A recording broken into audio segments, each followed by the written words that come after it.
Story king में आपका स्वागत है। नए नए वीडियो देखने के लिए चैनल को अभी सब्सक्राइब करें। नवरात्रि में संबंध बनाने वाले पुरुषों और महिलाओं को मिलता है इस खतरनाक योनि में जन्म, जानकर होश उड़ जाएंगे। क्या सच में नवरात्रि में संबंध बनाने वालों को नरक या पशु योनि में जन्म मिलता है? नवरात्रि के नियमों का पालन करके आध्यात्मिक लाभ कैसे प्राप्त करें? नवरात्रि हिंदू धर्म का एक अत्यंत पवित्र पर्व है जिसमें देवी दुर्गा के 9 रूपों की पूजा की जाती है। यह समय आध्यात्मिक साधना और आत्मशुद्धि के लिए समर्पित होता है। नवरात्रि में संबंध बनाने को लेकर धार्मिक ग्रंथों में स्पष्ट निषेध है, जिसके पीछे गहरे वैज्ञानिक और आध्यात्मिक कारण छिपे हैं। इस लेख में हम विस्तार से जानेंगे कि क्यों इस पवित्र अवधि में शारीरिक संबंधों से परहेज करना चाहिए और इसके न करने पर क्या-क्या परिणाम भुगतने पड़ सकते हैं। धार्मिक दृष्टिकोण और शास्त्रों की चेतावनी। गरुड़ पुराण, मनुस्मृति और अन्य धर्म ग्रंथों में नवरात्रि में संबंध बनाने को महापाप बताया गया है।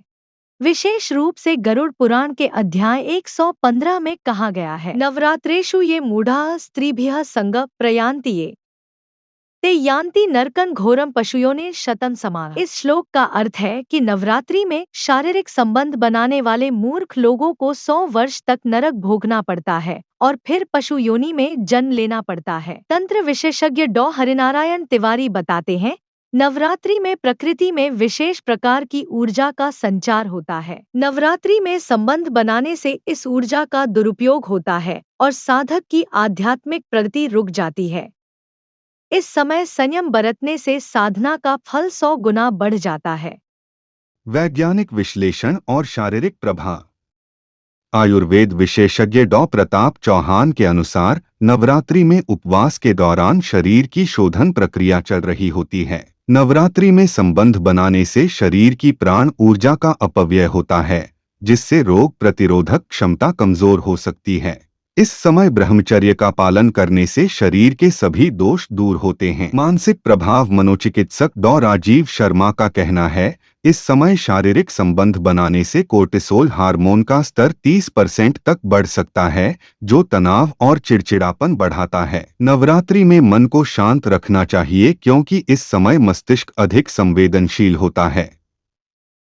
योग विशेषज्ञ डॉ मीनाक्षी शर्मा बताती हैं, नवरात्रि में शरीर की ऊर्जा कुंडलिनी जागरण के लिए अनुकूल होती है। नवरात्रि में संबंध बनाने से यह ऊर्जा नष्ट हो जाती है और व्यक्ति को आध्यात्मिक लाभ नहीं मिल पाता। भारतीय संस्कृति में नवरात्रि को पारिवारिक एकता का पर्व भी माना जाता है। समाज शास्त्री डॉ अंजलि देशपांडे बताती हैं, पुराने समय में नवरात्रि में संबंध बनाने को सामाजिक रूप से भी निषिद्ध माना जाता था। इसके पीछे मुख्य उद्देश्य लोगों को पारिवारिक और सामुदायिक पूजा अर्चना में संलग्न करना था। इतिहासकार डॉ रमेश चंद्र का कहना है, प्राचीन काल में नवरात्रि के समय सामूहिक पूजा और सांस्कृतिक कार्यक्रमों का आयोजन किया जाता था। इससे समाज में सद्भावना बढ़ती थी और लोगों का ध्यान अध्यात्म की ओर लगा रहता था। ध्यान योग गुरु स्वामी अमृतानंद सुझाव देते हैं, इस समय संयम बरतकर व्यक्ति अपनी ऊर्जा को साधना में लगा सकता है। नवरात्रि में संबंध बनाने के बजाय निम्नलिखित गतिविधियां करनी चाहिए। नियमित रूप से देवी पूजन और मंत्र जाप, प्राणायाम और ध्यान, सात्विक भोजन ग्रहण करना, धार्मिक ग्रंथों का अध्ययन, परिवार के साथ धार्मिक चर्चाएं। नवरात्रि का समय आत्मोन्नति और आध्यात्मिक विकास का अवसर है। नवरात्रि में संबंध बनाने से बचकर व्यक्ति न केवल धार्मिक दृष्टि से पुण्य अर्जित करता है, बल्कि शारीरिक, मानसिक और आध्यात्मिक लाभ भी प्राप्त कर सकता है। इस पवित्र अवधि में ब्रह्मचर्य का पालन करना ही बुद्धिमानी है।